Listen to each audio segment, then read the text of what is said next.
Want to create a waterfalling scene into a soup bowl in Blender? Let's go. First, press Shift plus A and add a cube. Press S to scale it, then press G plus Z to move it above the bowl. Now press Shift plus A again and add another cube. Enable wireframe and X-ray mode, move it up and scale it so both the bowl and the small cube fit inside. This will be your domain. Press Ctrl plus A and apply scale to both cubes. Select the bowl, go to Physics Properties, enable Fluid, set the type to Effector, choose Collision, and enable Is Planar. Now select the small cube. Enable Fluid, set the type to Flow, choose Flow Type as Liquid and Flow Behavior as Inflow. Next, select the big cube.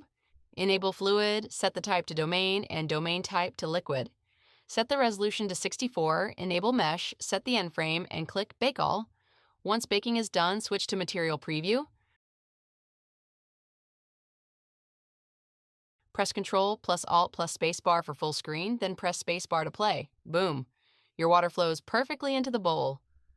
Follow Blender Money Studio for more quick Blender tips.